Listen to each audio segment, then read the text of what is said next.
We'd like to welcome you back to our second session of the Global Pulse Confederation Convention. And I first want to acknowledge our coffee break sponsor, Yala Agro, for helping to sponsor our coffee break that we just enjoyed. It's great to be in Cheshme. In fact, I was doing a little bit of reading on this city, and it turns out that the meaning of the word is a Persian word named fountain or spring. And I think the amazing thing about the name of this city and our next topic is that, wow, everything is bubbling up and we have such opportunity in the pulse industry. And the International Year of Pulses, which is our next session, all the activities and updates that have been happening leading up to and during this 2016 year is absolutely incredible. So this is going to be a very exciting panel. And to introduce all of our speakers and give you an update on all the activities that are happening around the world is the president of Emerging Ag and the individual who's been the driving force behind all of the activities and getting everything organized and websites and videos and everything. And I would like to introduce you to Robin Anderson, who's done an outstanding job with marshaling the forces to make the International Year a tremendous success. So Robin, please give her a round of applause.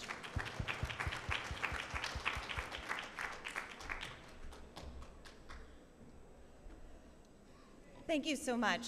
It's just such an exciting day to join you today.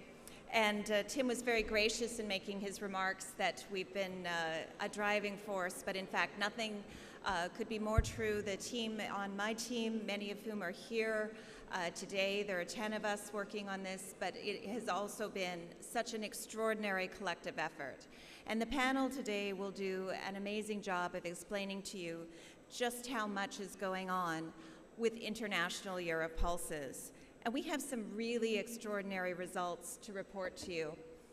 In particular, I want to flag that we have had, since the start of this year, 300 million Twitter impressions. The social media campaign has been a star of this show as we have had people excited about the year. And there have been 5.2 million people who have actively engaged in this conversation, retweeting, liking, going to recipes, engaging in the process that's going to change the conversation we have with consumers about pulses. 2.8 million videos have been shown on Facebook. Incredible opportunities for us to share the messages of pulses, excite people about how to eat them and enjoy them, and the diversity of how they are produced, and the sustainability messages they bring around the world. We've had 200,000 unique visitors to the pulses.org website and 73,000 to the IYP 2016 website, a website we had meant to be really for the partners in the year. And we're only expecting a couple of thousand people to visit that site on a regular basis. So each of these metrics has exceeded by 5, 10, in some cases 100-fold the expectations we had about what would be happening during the year. We have had 1,310 media articles. If you think about it, since the start of this year, there have been 7 to 8 media articles about pulses every single day.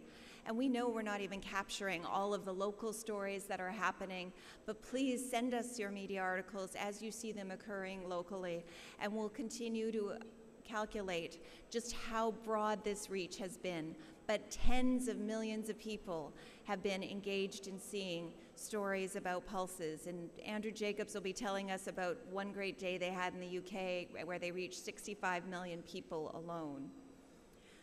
We've had 702 photos loaded up on our photo gallery. 320 IYP events are already registered. In fact, it's already 326 just this week. And that means that we are having basically 2 events a day, combined with the Pulse Feast events that occurred on January 6th. Think about it. Every day that we're sitting here, there are events happening around the world, and there are 7 or 8 media articles happening. We've had 303 recipes loaded on the website, and that's now almost 400 just with growth in this past week. And on January 6th, 141 events on Pulse Feast alone.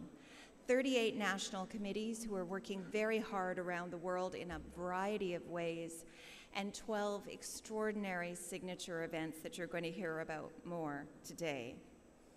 It has been the most amazing opportunity to cover the breadth of the activities involved. And we would like today to talk a little bit about ACARDA. ACARDA is a very special center that works on dryland crops, particularly pulses, and it is led by a very special and an extraordinary man, Dr. Mahmoud Soul. Dr. Soul chairs the Food, Nutrition, Security, and Innovation Committee of the International Year of Pulses on all of our collective behalfs, and he has done an extraordinary job with the work of his committee. He has been a dedicated researcher his entire life into the importance of pulse crops and food security around the world, particularly in regions including Turkey. His institute has been based in Syria and is currently homeless, effectively, in light of the domestic crisis in Syria. What could be more important as an outcome to the International Year of Pulses but to have a concerted discussion about where the Dryland Crops Research Center gets based in the millennia to come, because nothing could be more important to us than to have the gene banks necessary to grow crops in dryland regions. So it is a very great honor to introduce Dr. Soul. And Dr. Soul has had a small knee injury. We wish him well in his recovery, so he will be speaking from his seat. Dr. Soul.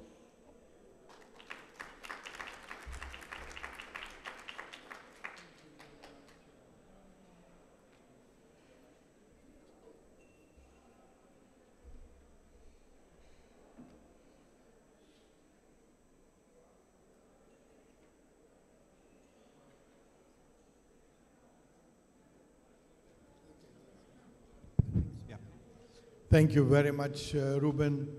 Your Excellencies, distinguished participants, it is certainly a pleasure and honor for me to contribute to this very important event, the Global Pulses Convention, which is really celebrating the International Year of Pulses. I was so glad that this year has been named as the International Year of Pulses because these are very much underutilized crops. I would like again to thank the GPC for giving me this opportunity to contribute, and I would like also to thank the Turkish government for hosting this event. Now, I will be talking about the impacts of science and technology to enhance pulses productivity and production for food, nutritional security, and agriculture sustainability in dry areas in particular. I will, of course, as you know, we have great challenges facing agriculture. We have a growing world population that will cause serious storm of food and energy and water shortage by 2050, and the demand for food will jump from to 70 and 100% respectively, and for fresh water by 30%, as the population will top 9 billion people. And I want to mention, in the past, only 12 crops received the major attention of scientific intervention. Now, the big challenge for the world, how to expand agriculture output without further constraining natural resources. Why pulses are important in this regard? Of course, they are certainly very important to food security, very important to human nutrition and health, and they are also very important in terms of sustaining natural resources, particularly soil productivity, and improving livelihood through add value products.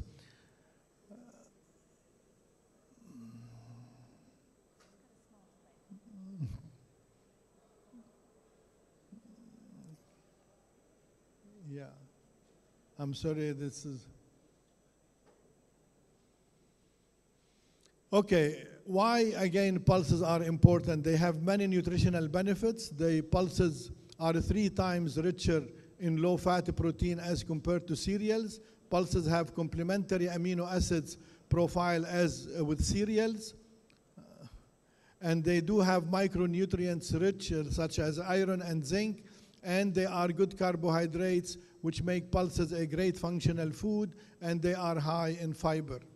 Now, this is a very good example on the importance of pulses to cope with the anemia in children in particular. This is the example that you see in Sri Lanka. Children, after 60 days, managed to improve their, I would say, iron content, their hemoglobin, and the iron in the blood as a result of feeding on lentil after 60 days. Now, the balanced diet is really having cereals with pulses. Food legumes are high in protein and lysine. They are low in sulfur-containing amino acids. And while cereals, they are low in both protein and lysine, but high in sulfur-containing amino acids, and therefore combining both, we will have a balanced diet. And that's why I want to mention a sandwich of bread and fava bean or falafel and bread in Egypt will give a very balanced diet to many low-income people. Now, of course, the other important issue is enhancing soil productivity through nitrogen fixation, and this is very important. We already have super-nodulating legumes through selection. Now, the other important issue is diversification of the cereals-based system. Because governments are subsidizing cereals, you see more cereal monoculture, which is very detrimental to soil. So pulses certainly are very important really to cope with this problem of low soil fertility. As mentioned also by several of their excellencies in the opening, pulses will consume much less water than other rich, I would say, protein components or commodities such as chicken, mutton, and beef. I'm not going to go in details because of the time limitation, but you can see the difference in slide in terms of the water consumption of 1 kilogram of each. Can we get the next slide, please?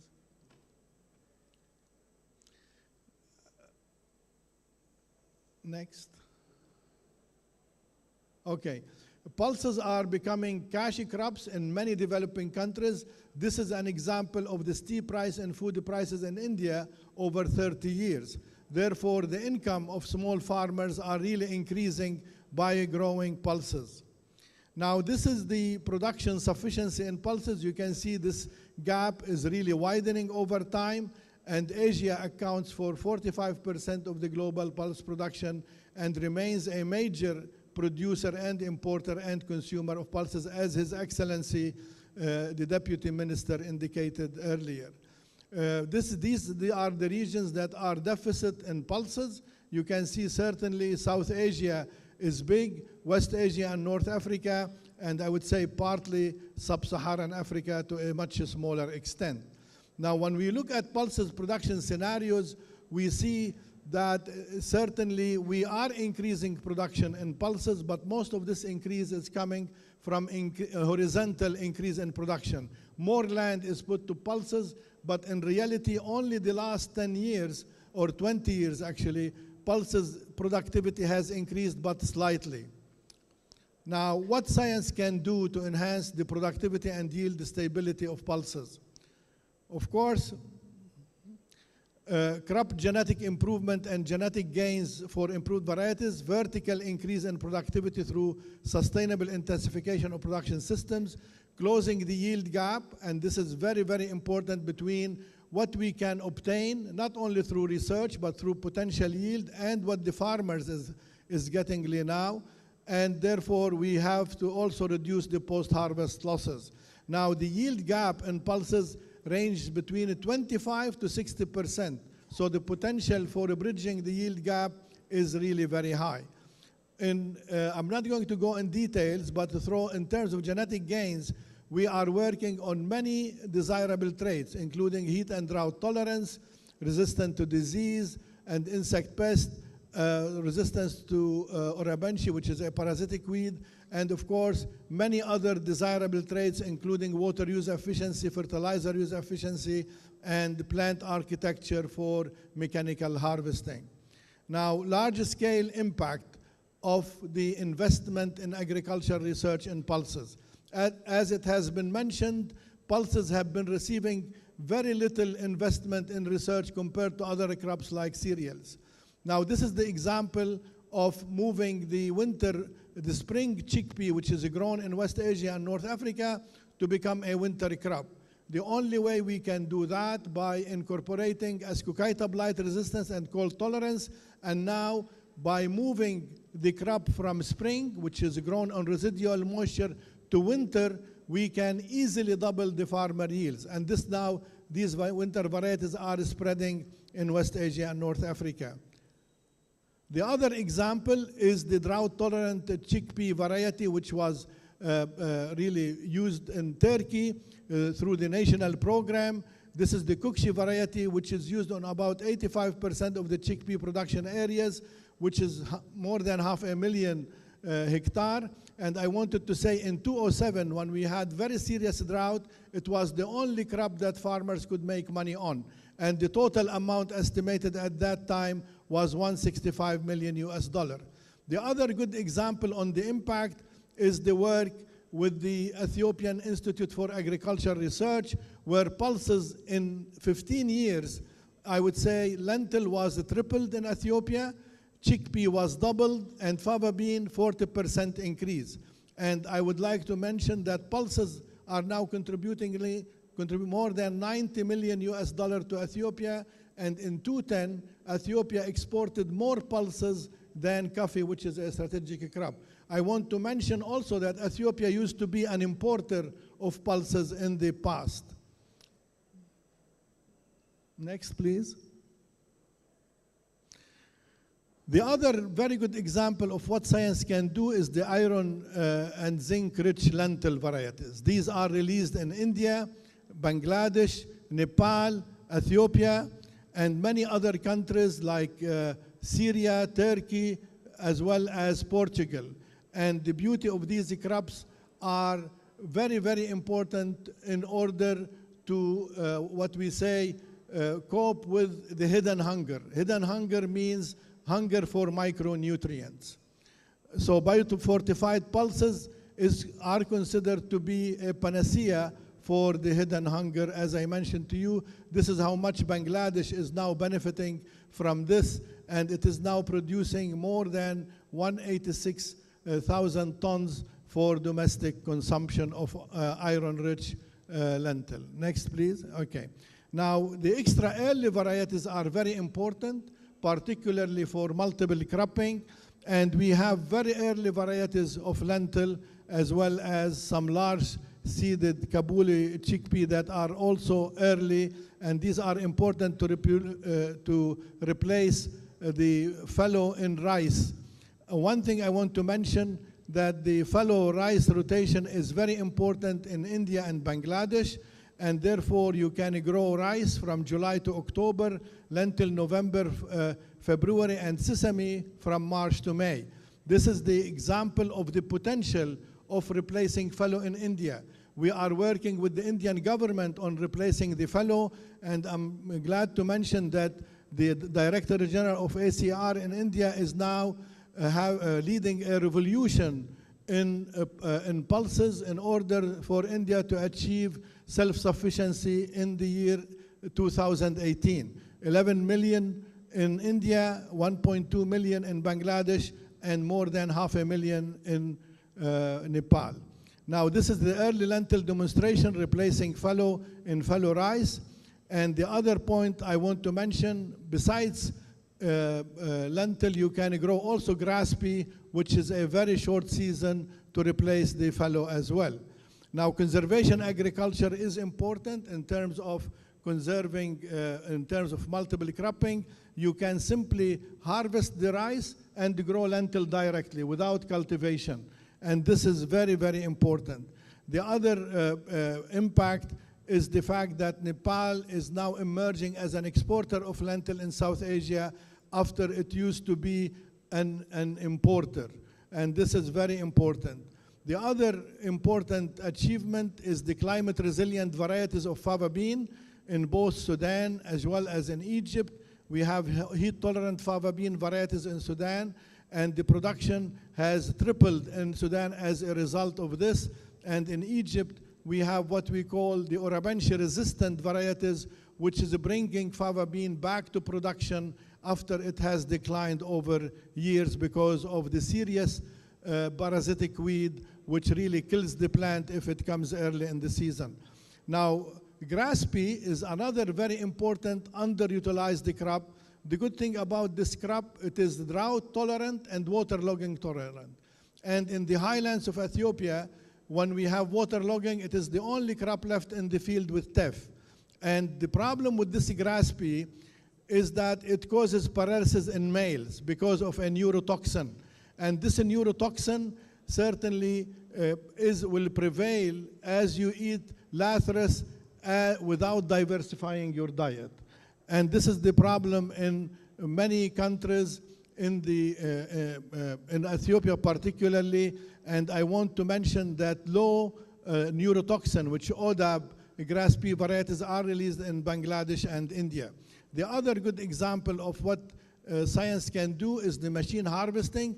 As you know, lentil used to be harvested by hand because it is really short, and now we have a plant architecture that can easily harvest lentil through combined harvesting, which will cut on the cost of labor.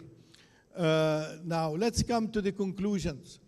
How to raise awareness about the benefits of pulses. We suggest that we should include pulses in the school curriculum in terms of their benefits. We have to work on innovations in pulses products and ready-to-eat products. We have to send messages by celebrities and eminent personalities about the benefits of pulses in electronic media and print. We have to put a national, regional, and global events like this event involving participation of the general public and celebrities, and we have to put short documentary films on the benefits.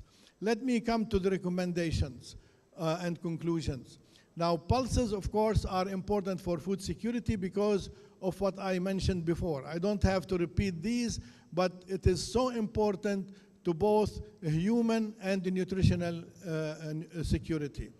The other very important advantage of pulses is the environmental benefits and the mitigation of climate change. And one thing I want to mention, when you do not use nitrogen for fertilization, you are certainly contributing to less emission of gases that contribute to climate change. Next, please. Okay, now the other point I wanted to say, we need really to consider both the nutritional and environmental benefits, which means that it is essential that we invest more in pulses with respect to agriculture research and development. And the other important subject or the conclusion is bridging the yield gap between the production and consumption, as well as bridging the yield gap in productivity. There is urgent need to invest more in science and technology to enhance pulses productivity, production, and reduce production cost. And I want to mention that this International Year of Pulses is an excellent opportunity to promote both the consumption and more investment in science and technology to enhance pulses production and productivity to ensure better nutritional security and health of soils. These are the signature of activities that has been really compiled by GPC, and I want to mention quickly the outcome of the conference that we had in Morocco, the International Conference on Pulses for Health, Nutrition, and Sustainable Agriculture in Dry Areas. And I want to mention we had about 357 participants from 32 countries all over the world, involving policymakers, agriculture research organizations, scientists, farmers, and private sector and donors. And the declaration that we came up, we call Morocco Pulses Declaration. I will go directly to the few recommendations that are there. Increase pulses global production, bridge the yield gap, review of policies related to pulses. As you know, pulses are not given subsidies like cereals. The only country that should be commended for that is the Indian government, as His Excellency mentioned. Indian government is the only government that gives subsidy to pulses or treat it as cereals at least. And then, of course, increase investment in pulses research, rigorous documentation of the impact of investment in the research, and increase public awareness of its benefits, promote public and private partnership, which is extremely important, and this event is in this regard. Capacity development at all levels in terms of science, technology, extension, and the promotion of both consumption as well as production. And of course, we have to have a coordinated approach by stakeholders, follow a value chain, and ensure the full support of, I would say, the CGIAR research program, which is really on grain legumes and the dryland cereals, which is now implemented by the CGIAR. And thank you very much.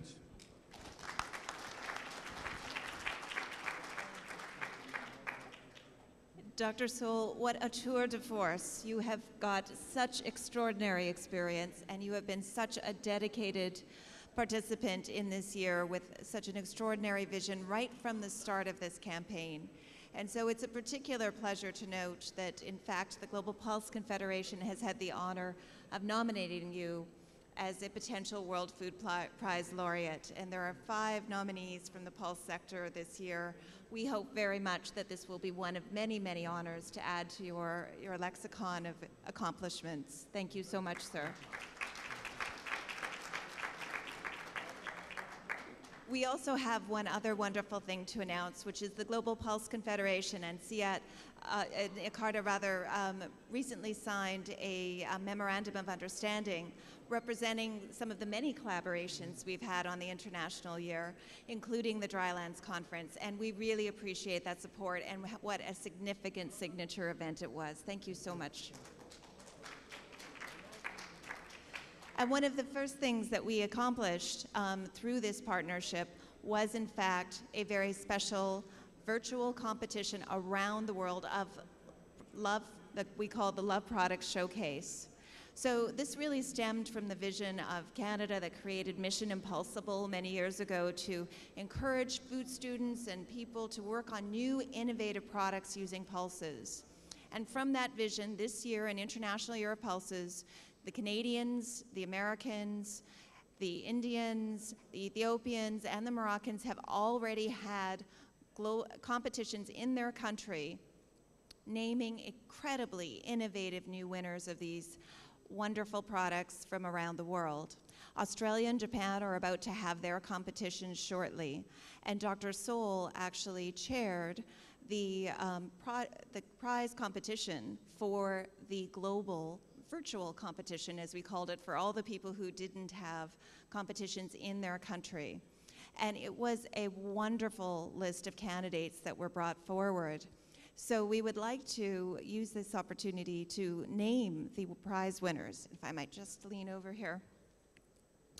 So our 3 top winners were Charlotte Reynolds from the UK, who is here with us today. Harriet Aber from Uganda, who made a bean amaranth energy bar, and Findalay Jane Tesla from Swaziland, who made a bean jam. So we're going to call up an amazing video put together as an effort to show just what extraordinary talent there is these days. Can you cue the video, please? Hi, my name is Charlotte Reynolds, and I'm a student at Harper Adams University in the United Kingdom.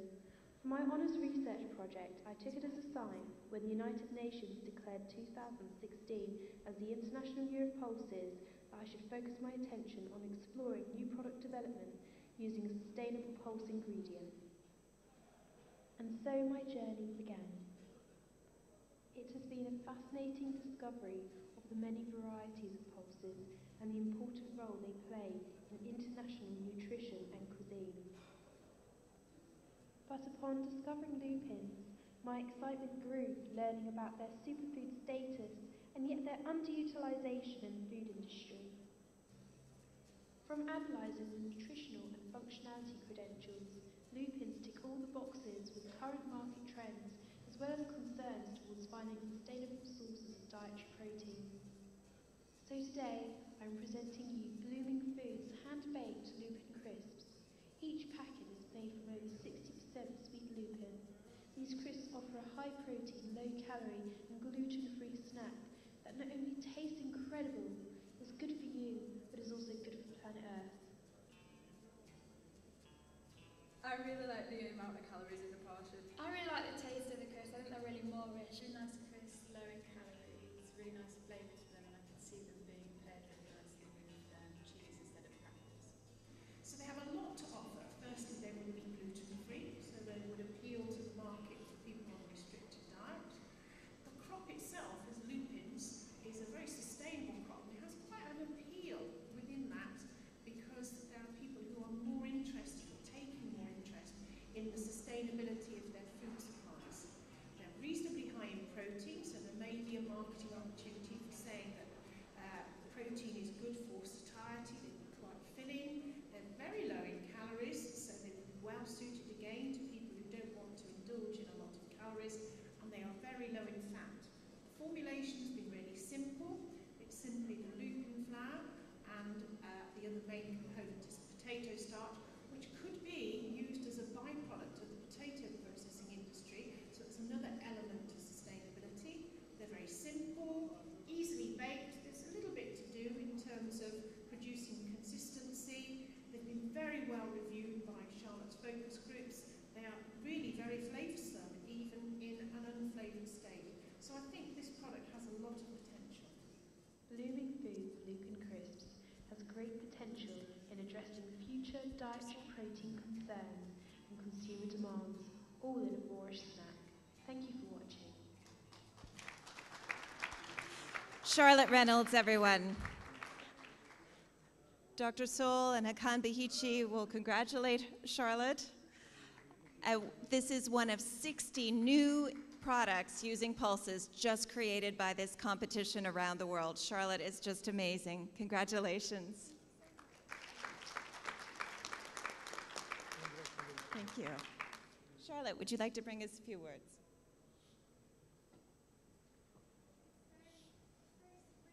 And a proud moment to be here. It originated and was born out of a university project, as I said in the video, and I'm absolutely thrilled that it's evolved into now my business venture and also the virtual competition's winner. So I'd like to say thank you to Emerging Ag. I am overwhelmed by your kindness, your generosity and your support. Special thanks to Robin and Hapsa who are here today. I'd also like to show my deepest gratitude to the judges. Your recognition in the potential of my product means the world to me, so thank you so much for the prize. Thank you. Congratulations, Charlotte. Thank you. And Charlotte is just one of 7 amazing winners that we would like to bring to Chicago for the International Food Technologists Conference. We need 7 of you to step forward to help bring those 7 winners to that conference. We're just looking for a little bit of sponsorship funding for each and every one of them. So if you have that interest, please come and see me or Paulina, and we will make sure that in front of the food technology community, the people who are implementing these new products, we are getting bright young talents like Charlotte present there to really bring the word about pulses during the International Year of Pulses. And without further ado, I'd like to call next on Hakan Bahichi, whose singular vision is really the reason why all of us are here. It was Hakan who had the idea of an International Year of Pulses, and when we embarked upon this 5 years ago, who could have known how truly big this would grow? This is the man we owe our vote of thanks to.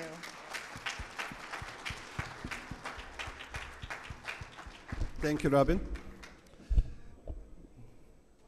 Ladies and gentlemen, I want to update you with activities throughout the year and beyond. 5 years ago, everything started by dreaming of the opportunity to promote our industry and to draw the attention that the unique role pulses can play in addressing world's needs. As the result of the tireless work of Turkey and Pakistan, as well as the GPC team and everybody involved, we are grateful to the United Nations and the FAO for declaring 2016 as the International Year of Pulses. So it was with great excitement that we watched the International Year of Pulses launched on November 10th. It was an honor to hear the Director General of FAO and Dr. Sol speak on that occasion. A web thunderclap, press releases, and the launch of pulses.org began a wave of attention that have helped shape our sector. From being headline news in the Netherlands suggesting beans are the new sexy, to famed chef Raymond Blanc tweeting about pulses, we got attention. And the celebrations were just beginning. A week later, I was in Ethiopia launching the year there, while many other launch events were occurring, including at the United Nations New York. Let's watch the very special work of our American friends.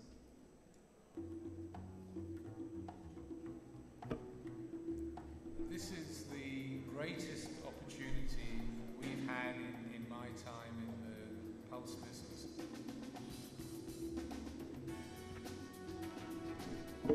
What I've seen here in New York City at the UN, everybody is really excited.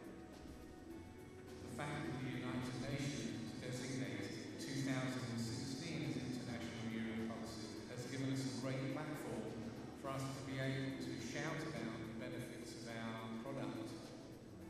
The exciting part about being here at the UN is that we can engage with world leaders, engage with 60-plus UN agencies.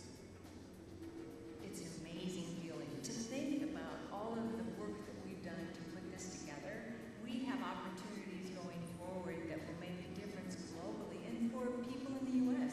I'm excited. I'm not sure that there's any other commodity that has ever managed to pull off an international brand campaign for something like pulses. So it is very important and very exciting.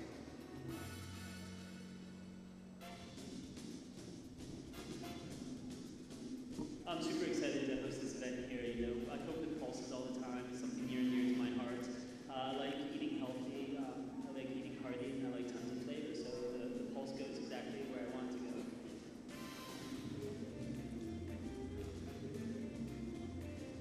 It's a very affordable source of protein and healthy carbohydrates. It's a great ingredient to cook with. My favorite dish was there were so many. My favorite was the prosciutto with the lentils and the soft-boiled egg. The ice cream was really good. Split pea ice cream is awesome. Falafel with the chickpea, lentil tacos. We made pumpkin pie out of red lentils, so not a single pumpkin died for that pie. Lentil pumpkin pie. Pumpkin pie. Pumpkin pie. Gosh, the pumpkin pie. This whole experience has been awesome just for promotional benefits, learning some of these recipes, helping the world with health problems and sustainability. I learned how exciting the pulse industry really is. Every time I come to something like this, I get more revved up that what we're doing is good for the consumer, and it's also good for us as farmers. Never in my life would I have figured I would be at the UN. It's an exciting time where the whole world is coming together to promote our products. I think all across the globe, everybody's going to take a second look at pulses, and if they didn't know about them to begin with, then it'll become a household name. I think it's been an incredible success. We had over 90 media people come to this event. They got a chance to see all different kinds of dishes and new ways to use pulse crops, dried beans, peas, lentils, and chickpeas. So I think it's been a tremendous event and really a great launch to the International Year of Pulses in 2016.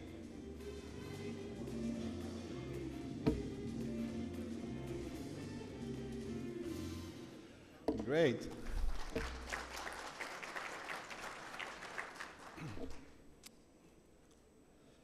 We have gone from strength to strength, making the start of 2016 on January 6th. The Pulse Feast was a huge success with 141 events, touching from ocean to ocean. Followers on the homepage takeovers of pulses.org and IYP2016.org could see the amazing amount of tweets, photos, videos, and messages that were shared globally. In 36 countries, events ranged from a skating party with a Dutch Olympic medal winner to a university meal in Chennai happened on the same day. Children in Malawi were fed protein supplements made with pulses. As they were chiming in the International Year at the Gate restaurant in London, those across the Atlantic geared up for new dishes in Brazil. Three Kings celebrations in Mexico City, and a media bash in Toronto that had pulses trending on Twitter. From 3 musical submissions to cooking demonstrations, it was a diverse endorsement of pulses. Some events had hundreds of people, some were food aficionados enjoying their best pulse recipes. Food lovers in Africa, India, Asia, Latin America, Europe, and North America all shared photos of themselves eating pulses in celebration of Pulse Feast. And the engagement don't stop there. We have been holding signature events all over the world, with more to come. Indeed, partners are organizing high-profile activities to celebrate pulses and their relevance to food security, nutrition, health, and sustainability in all corners of the globe. The New York Academy of Science got us started with 150 experts attending Little Beans Big Opportunities at the Sackler Institute of Nutrition. It's the first time we had nutritionists and dietitians focus just on the role of pulses to meet today's global health challenges. As an outcome of that event, we have seen significant engagement from the nutritionist community in the International Year of Pulses. The year will create a unique opportunity to encourage connections throughout the food chain that would better utilize plant-based proteins, further global production of pulses, especially for smallholders, promote crop rotations, and address the challenges in the trade of pulses. Then came even bigger event as over 1,100 people attended in the Pulse Conclave held in Jaipur in February. The conclave highlighted the importance of pulse trade to India as 2 years of poor harvest have reduced domestic production. This conclave brought many positive synergies, including when the Myanmar Overseas Trade Association and IPGA signed an understanding to work jointly to promoting trade. The IPGA also agreed to work with ITC to promote small pulse businesses in developing countries, and with ICRISAT to improve pulse productivity. Next, it was Livingstone, Zambia, which was host to the Pan-African Legume and World Cowpea Conference. It was the first conference dedicated to boosting pulse productivity, nutrition, and processing in Africa. It was a milestone in the fight against global hunger, with 520 academics, NGOs, and scientists in attendance to turn around the lack of investment in agriculture research and development, which is handicapping the ability of poor, smallholder African farmers to fight climate change, boost productivity, and feed their families. Then annual meeting of the cooperatives organized by INTA took place in San Jose, Costa Rica on April 5 to 8. The meeting gathered 300 attendants from many countries from the region, including Panama, Nicaragua, Honduras, Guatemala, El Salvador, Cuba, Puerto Rico, Dominican Republic, and Mexico, and focused on pulses.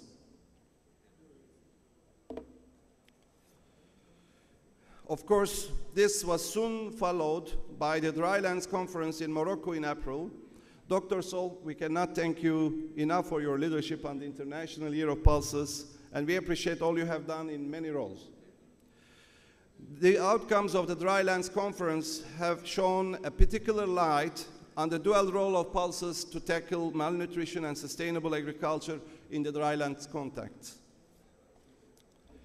There are more events coming around the world, in France, Australia, Portugal, and finally another in India to cap the year. Meanwhile, on 17 PACTAR, the Pulse Packages Association, organized a wonderful event, the first Pulse Festival, and that had academia, the trade involvement. They served like more than 60 different kinds of pulse-based dishes. It was a wonderful event, and since it's called the first one, I assume that's gonna be a regular one, and I give all the credits to Ismet and Melat, who is the Secretary General, for the wonderful work they have done. Thank you. And the last few will be particularly focused on the challenges of pulse production.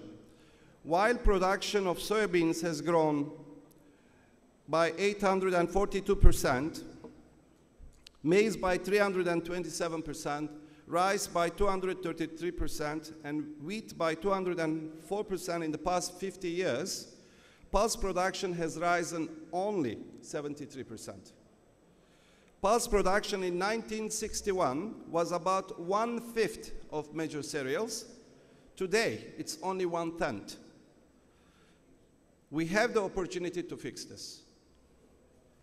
Ladies and gentlemen, we have the solutions, we have the right products, and now we have an ideal platform to promote our industry. International Year of Pulses was a vision 5 years ago, and now it's bigger than my own wildest dreams. Let's work together for pulses, the food of future. Thank you very much. Yeah. Thank you so much, Hakan. Andrew started to lead a round of applause, in fact, a standing ovation for Hakan, and I can't think of anyone who deserves it more.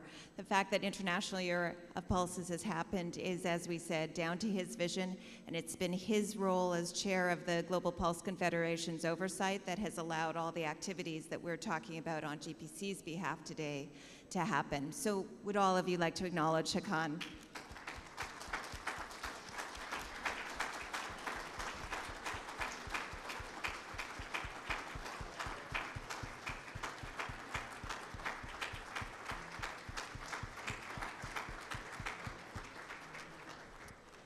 Thank you so much. And one of the most important elements of this has been, of course, the opportunity that's been provided by the United Nations so graciously. We have today Yuriko Soji, who has come in as the director from the FAO to speak to us on behalf of the Director General of the Food and Agriculture Organization of the UN, which has shown such extraordinary vision and leadership, and we have appreciated every opportunity to be a partner with the UN. Madam Soji.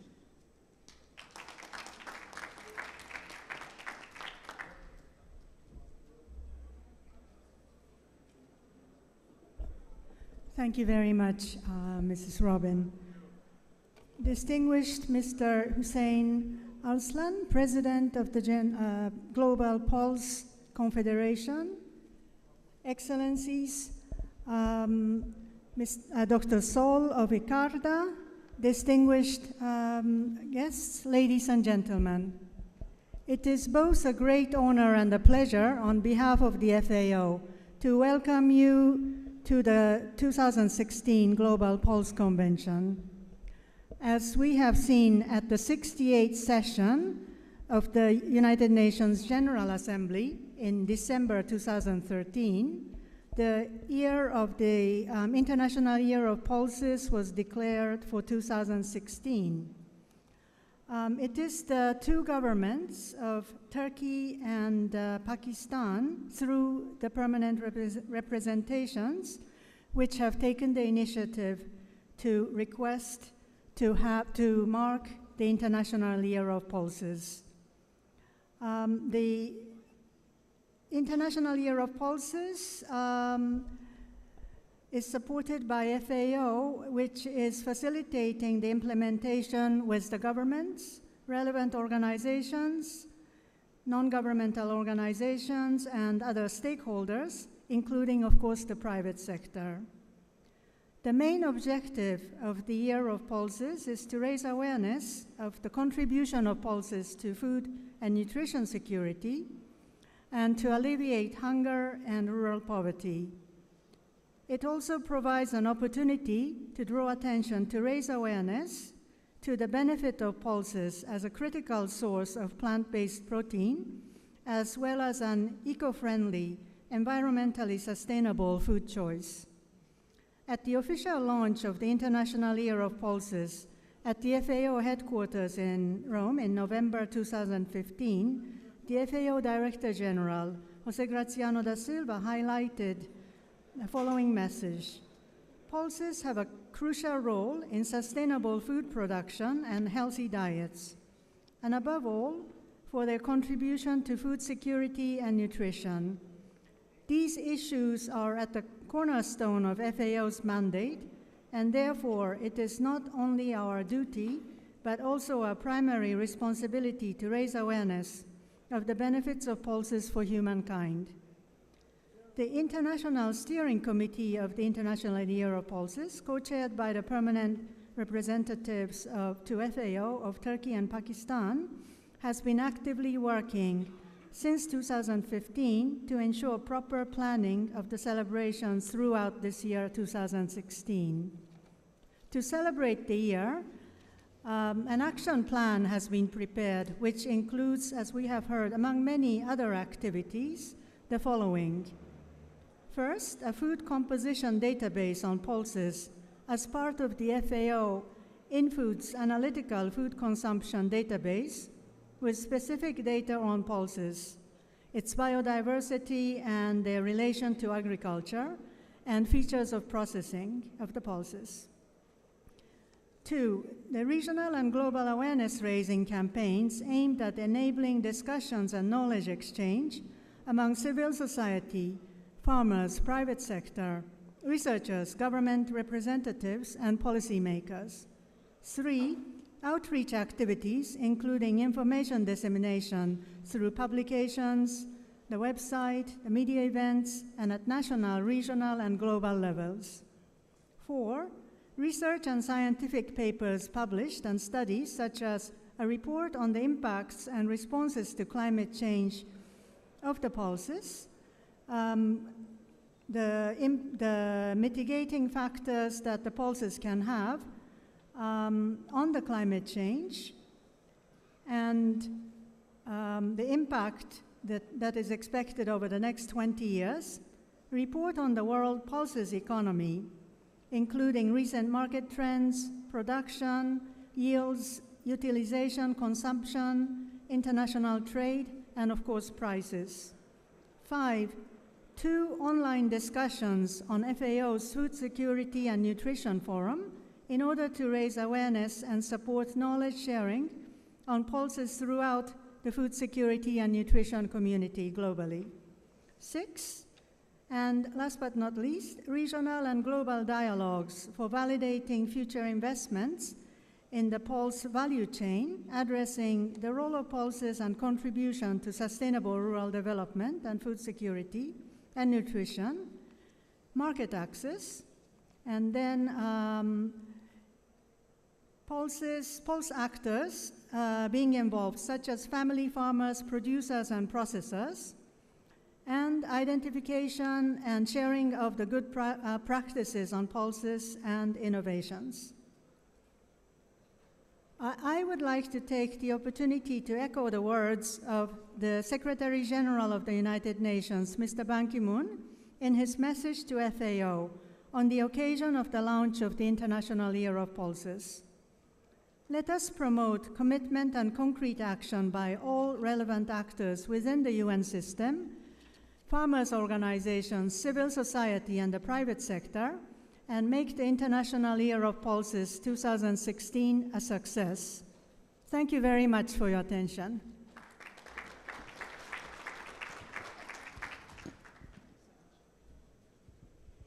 Thank you very much. And we again are so thrilled to have this working relationship with the Food and Agriculture Organization. It's been a great pleasure and honor to work with the UN throughout this process, and we're very pleased to note that Global Pulse Confederation is the largest single donor to the International Steering Committee, and we hope that FAO is enjoying the great working relationship that we have formed and the opportunity to advance these causes and the excellent projects she's mentioned. Our next presenter is Andrew Jacobs, who has been a tireless member of the Oversight Committee as well as chair of the National UK Committee. He's going to talk a little bit about the media highlights. Andrew. Good morning, Global Pulse Confederation. Where I come from, if somebody says good morning to you, you say good morning back. So let's try it again. Good morning, Global Pulse Confederation. Good morning. The International Year of Pulses has made a huge impression in the news and on social media since our launch in November 2015. Consumers have shown a keen interest in pulses for their benefits to people and the planet. Since our launch, over 1,325 articles around the world have covered stories featuring the campaign. A few highlights include The Guardian, which covered a story on the London Falafel Festival, which took place on May 1st. Fox News, who published a piece on complex carbs and the benefits of eating pulses for their protein-rich and satiety properties. And UltimaHora.com, a Spanish online magazine, which covered a story on pulses reducing the risk of non-communicable diseases. Other stories have been published through print and digital magazines around the world in titles such as the Financial Times, Globe and Mail, Food Network, and the Hindu Business Line, and more. We are delighted to note we have reached over 300 million impressions for the IYP campaign since its launch. This compares with our aspiration to reach 20 to 40 million when planning IYP. So in less than half a year, we have exceeded tenfold our full year expectations. We acknowledge the foresight of AGT Foods for generously funding the social media campaign. These 300 million impressions are made up from the campaign hashtags, hashtag #LovePulses, hashtag IYP 2016, hashtag Pulse Pledge, hashtag Pulse Feast, and hashtag Pulse Recipes. These impressive numbers continue to grow, having increased 12 million over the past 2 weeks. To date, there have been 5.2 million online media engagements. And by engagements, we mean people not just seeing what we're saying, but doing something, such as liking, downloading, retweeting, etc. It means we're really engaging with them. Our social media reach has been an enormous success. The January the 6th Pulse Feast event, which was celebrated worldwide, kicked off our success with a social media thundercap of 7 million simultaneous tweets, reaching over 21 million people on social media in just 24 hours, and ultimately 25 million in total. Pulse Feast was trending globally on Twitter for over an hour. We've also created www.pulses.org as a consumer-facing website, which we are determined will continue to be updated as a legacy resource long past the end of 2016. The website is home to about 400 pulse-based recipes, videos, blogs, and consumer resources, and these resources are growing all the time. Social media has been a massive driver for our websites, with 68% of our web traffic directly attributed to social media promotions. The Love Pulses Facebook page is our most popular and effective social media platform. The page has made 29 million impressions to date, accumulating over 20,000 likes. The page allows us to easily share videos, messages, links, and photos, directing our followers to our websites. On Facebook alone, our videos have been viewed over 2.6 million times. Twitter has been a great way to connect with our followers. The account has had over 2 million impressions. Our followers have retweeted our account over 5,700 times. The Love Pulses Twitter account has gained well-known followers such as Meat Free Monday, Australian chef Simon Bryant, and organizations such as Zero Hunger and more. Instagram shares a variety of creative and beautiful images of pulses. This platform has been used to promote our recipes, the diverse use of pulses, as well as the infographics which are available on pulses.org. Instagram has been a platform to join the celebrations of international days such as Earth Day. So social media is an imperative tool to connect and share content with consumers. Connecting with consumers has never been this accessible or affordable. It is a driving source to our websites and a way for our followers to share their interests and appreciation for the year. To continue our success, we encourage all of you to follow Love Pulses on Twitter, Facebook, Instagram, and LinkedIn. Let's share our passion for pulses. Thank you. Thank you so much, Andrew. Andrew has been an incredible heart to the very soul, in many ways, of the activities for the year. And as Cindy Brown takes the floor, I'd like to take this opportunity to also acknowledge an important other element of this project, which has been stakeholder relations. The chair of that on the Oversight Committee has been Katja Salmon, thanks to the very generous support of Perrin. And we very much appreciate the work that she has done on the Oversight Committee.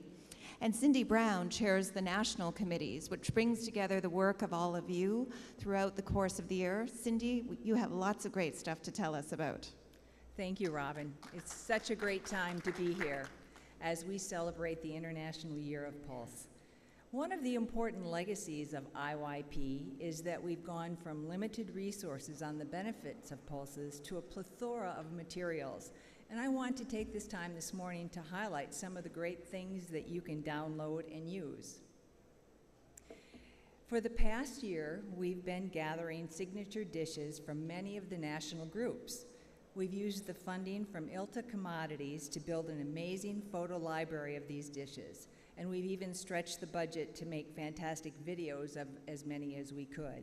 They are compelling and vibrant, and on April 1st, we launched all 66 of them as the world's greatest pulse dishes. And in just 6 short weeks, the videos have been watched 2.6 million times on Facebook. That is astonishing to me. 2.6 million times. In addition to the over 335 photos developed for the world's greatest pulse dishes, we have another 400 photos available to download. And this photo gallery is a great platform to showcase not only the delicious pulse recipes, but to highlight pulses throughout the value chain. And they're there for your use, and we hope that you use them all in your various activities. One of the things our industry didn't have before the International Year of the Pulse was a nice gallery of photos, and now we have this documented and opportunities to use it in the media and on social media for years to come. We've also had the opportunity to work with an awful lot of wonderful people who have been chefs, food writers, restaurant owners, and other food experts from around the world, and they've donated pulse recipes to be featured on the Gourmet Guru section of pulses.org. They provide tips, recipes. The recipes have different tricks for production and for cooking the dishes, and there's a lot more to look at, so I please encourage you to go there. And you know, there's other individuals who, besides contributing recipes, have blog posts about their experience with pulses. One of the primary objectives of this year is to inspire people with many nutritious and tasty dishes that can be made using pulses, which are not only good for our health, but the health of our planet. Dr. Saul mentioned educating people and educating children. Well, this is a great opportunity because one of our prime goals for the year is to help build a more educated public about the benefits of pulses. A vital component of this is our new packet that's been developed called the International Year of Pulses, KS2 Education Pack. And there's 6 lessons highlighting the benefits of pulses from the nutritional and environmental perspective. And they teach children about important things like where pulses come from and how they're farmed, something that's often overlooked in our educational systems. And a big thanks to the UK committee who helped organize that. Infographics are great in different opportunities, and there's a number of them that have been developed for our use. They take large amounts of information about pulses and put them in a very concise and easy to read format. And they exist on a variety of topics, including health and nutrition, cooking with pulses, growing pulses, exploring the cultural context of pulses throughout history and modern times, as well as the important area of food security. One other thing I would just call out, and I know that you're catching it as we go along, but there's a couple of websites that we're working from here, and one, of course, is pulses.org, and the other, of course, is IYP2016.org. And please be sure to look at both of them for some of these resources. It's been my honor to co-chair the national committees along with Andrew Jacobs. We have a total of 38 different countries engaged in the International Year, and they've been promoting it very heavily and in very unique ways. So the following slides highlights and represent a fraction of the exciting events and activities that we've had going on all over the globe. Now, congratulations to Singapore for establishing a new organization just as the International Year was established. The Singapore Pulses Association Limited was inaugurated at the Singapore Cricket Club. All their traders came together and had a pulse feast to celebrate. They had a second event that was put together by the Singapore Pulses Association, celebrating the Punggol Festival by distributing pulses at the Perumal Temple in Singapore. And it was organized in conjunction with Little India shop owners. So this amazing committee has also done outreach to schools during the year. Argentina is another success story.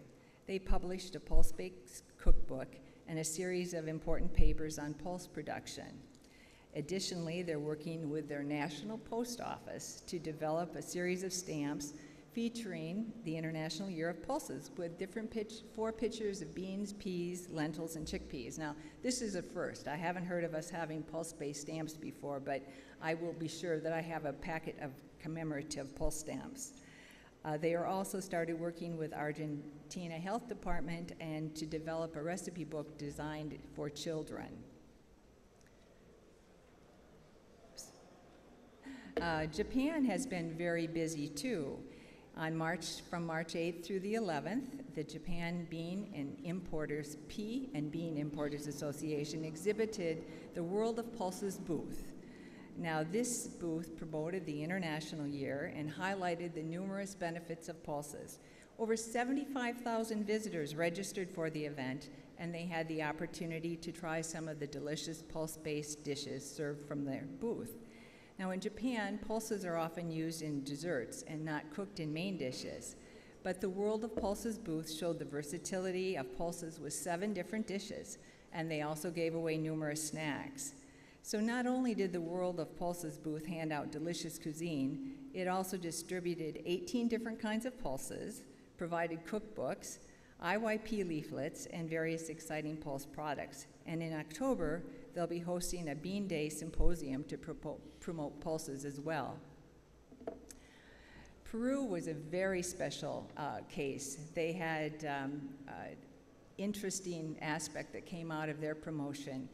Their partnership was with the Marriott hotel chain to promote pulses, and throughout the country of Peru, the entire Marriott chain had pulses for over a month on their menu. It was quite an undertaking. So as you can see, we've had a world of activity, and these are just a few more of the highlights. So if you want to hear about more great stories, we'd encourage you to join us at 2 o'clock in the Eclipse Room for the National Committees meeting.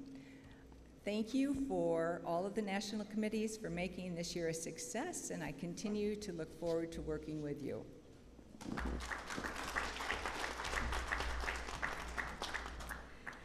Thank you so much, Cindy.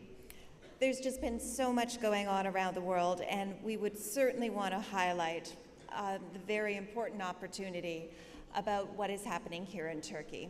It is the country of Turkey that actually moved in the UN context, the International Year of Pulses, and we are so grateful for everything they've done. And Mr. Ismet Aral is here on the stage with us. He'll be speaking later this afternoon. But the Turkish National Committee has done so much to promote this in the context of Turkey, but also to be a global leader in making sure that the International Year of Pulses happen. We can't thank you enough, sir. Absolutely amazing.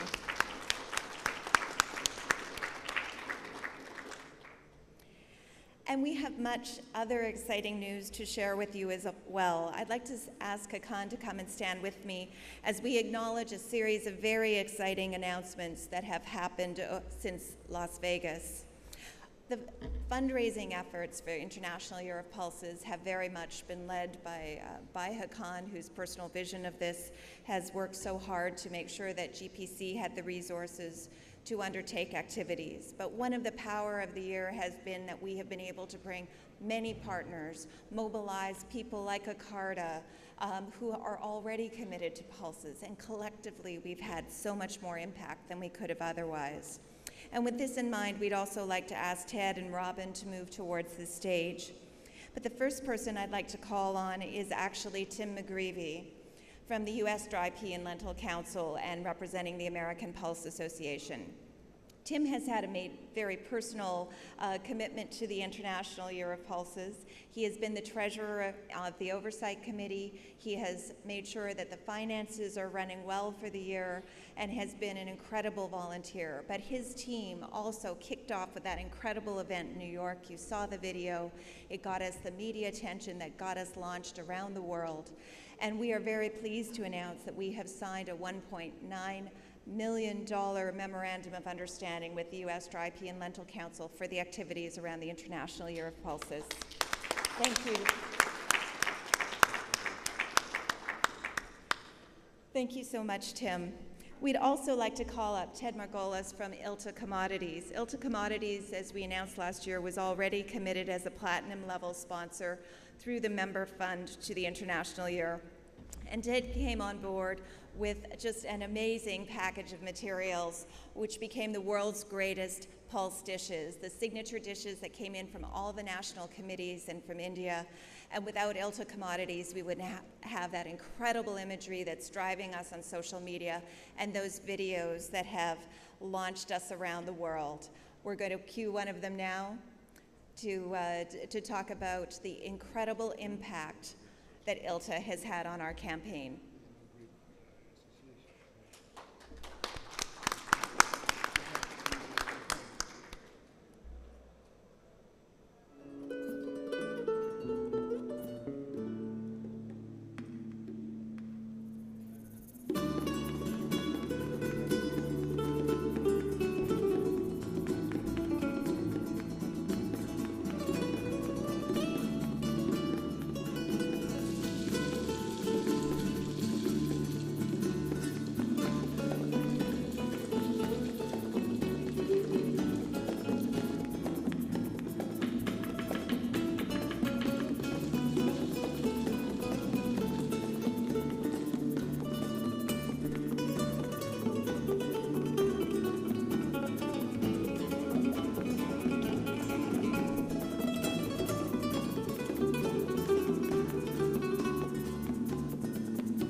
Ted has just really been a visionary. We appreciate tremendously the impact, and 2.6 million views in 6 weeks is proof positive that this is the format in which consumers would like to receive this material. It is available in the languages of origin of the recipes.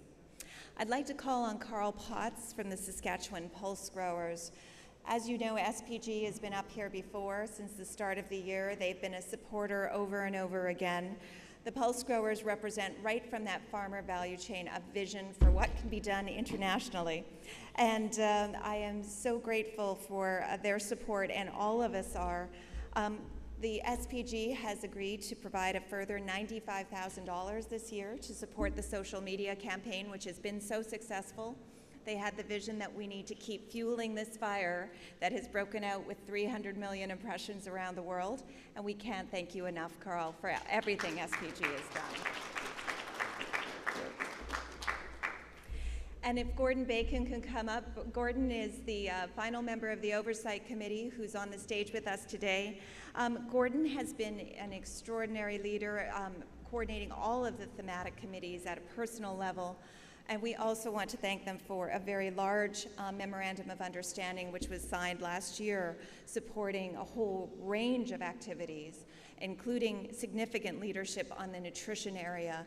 And with a new memorandum of understanding, we have also been able to acquire an Annals presentation, an academic journal focused on the outcomes from the New York Academy of Sciences Sackler Institute Nutrition event, which Pulse Canada also showed incredible leadership with, and Bush Brothers sponsored back in November. And we will now have academic nutrition stories about pulses. Thank you so much. And Gordon will be back on the stage talking this afternoon about the Pulse brand, which is a legacy outcome of the International Year for the whole of the pulse sector and is helping to get people talking about pulses around the world. Robin, if we can bring you forward. CIAD is based in Colombia. It is a scientific organization, part of the CG system like ACARDA. CIAD has a leadership role on beans, and they have been great members throughout the year on the thematic committee areas, working very hard to make sure that we are talking about the special role of beans. And they have a role as the gene bank for beans around the world that help protect the genetic diversity of pulses. Robin will be speaking in the bean session later during the program, but with CIAT we have signed a memorandum of understanding for $400,000 of activities they are undertaking to understand pulse value chains better, so that we can make sure right from smallholder farmers all the way through the value chain, people are getting proper returns on pulses. Thank you, Robin. Pleasure. And we do not have a representative today from the International Legumes Innovation Lab, but we would like very much to thank the incredible team at the Innovation Lab that put together the Pan-African Legumes Conference to bring together 450 visionary scientists. I believe in the end it was over 500. Their room was packed. They were in every session until 8 o'clock at night, and I have never seen a more engaged, enthusiastic audience, and what an amazing brain trust that represents. And they have signed an MOU with us for $750,000. Thank you to the Legumes Innovation Lab.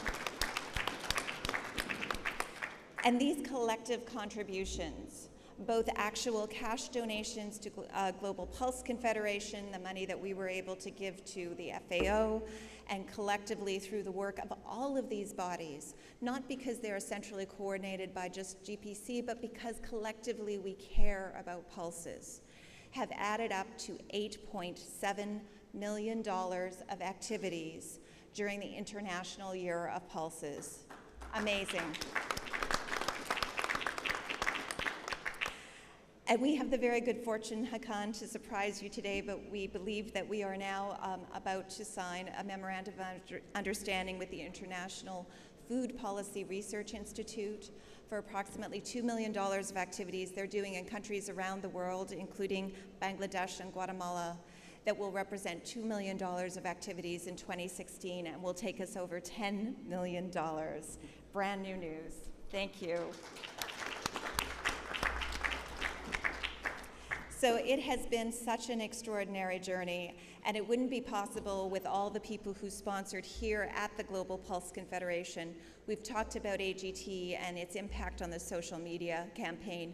Bush Brothers made that nutrition event happen right at the start of the year at the New York Academy of Sciences. Glencore supports the market access work we're doing to make sure that Codex gets functioning on issues like MRLs and other trade issues that impact our ability to actually move pulses around the world.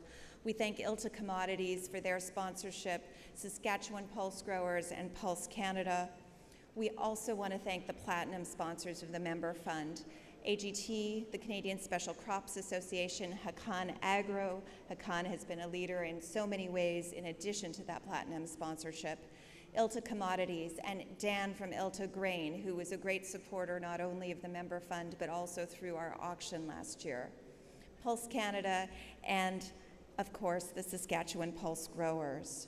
And our bronze sponsors, ACOS, and I'm going to have a difficulty reading that from here, but all of their names are up there, and if I turn, Advanced Seed, Agricom, AgriCorp, Arbel, Chippewa Valley Bean, EMCO, Escaro, Gedco, Grain Trend, HB Agro, Awam, Schlutermach, Kofika, and Seaboard. Thank you all so much for everything you have done throughout the year. And with that in mind, let's think about all the impact areas that we are working on as a legacy of International Year of Pulses. We have talked about food security and innovation, the importance of pulses to the diets of human beings in every part of the globe, whether you are talking about its role in societies where it is underconsumed in North America and Europe, where we face obesity issues, or if you think about its role on the front lines of the needs of refugees flowing out of this region. It is so important for pulses to be a critical part of this. And we have been working on a whole series of activities led by Dr. Soul to make sure that food security, nutrition, and innovation of pulses is front and center. And one of the key performance indicators for that will be how many new Pulse products get introduced in 2016, and we are looking forward in 2017 to having some very exciting news for you. In creating awareness, the committee led by Georgie Alley from Australia has been working tirelessly to achieve all those media outcomes that Andrew was talking about and to build the resources that Cindy was showing you so that there is a legacy of materials that the Global Pulse Confederation can use well beyond 2016 to help you share the message about pulses. So when you need great images, you can go to the photo bank and make sure that your brochures are laden with the story of pulses right from production through extraordinary recipes. And the market access team is working in two key areas. As I mentioned, the Codex and MRL work being led by Pravin Dongre, and Gord Kurbis chairs a subcommittee working to make sure that we are encouraging Codex to look at its capacity to approve MRLs, to improve their ability to actually coordinate and do this in a timely manner so that we do not see trade barriers popping up. And this is not an issue of trade from just developed countries to developing countries. Quite to the contrary, we're seeing this pop up all around the world, and I think it's just as important to Africa as it is important to exporters like Canada and Australia. We've also got a team working on market access issues in terms of the great improvements that India has made on market transparency, in terms of having commodity exchanges for pulses and actual inputs about prices. We are talking also about how we help complete the supply chain from smallholder all the way through to retail delivery of pulses, and that is great, substantial work right through the value chain. And our Productivity and Sustainability Committee, chaired by Dr. Noelle Ellis, who is based in New Zealand and formerly of ICRISAT, which is based in India, and a major research institute that's been a very important partner in this group, has such an extraordinary brain trust on that group, and they have produced a series of very important reports. They're up on the website. We encourage you to take a look at the literature review on sustainability of pulses. We have such an important role in water, climate change, emission reductions, and the good health of soils, as Dr. Soul mentioned. There's a lot of work going on to try and focus people on the gap in research funding for pulses. And that group is also aspiring to do a 10-year research strategy, so people are coordinating their efforts to make pulses a better crop around the globe. And we hope that collectively these things represent a legacy that excites you, that appreciates all the contributions you have been making collectively and individually towards the International Year.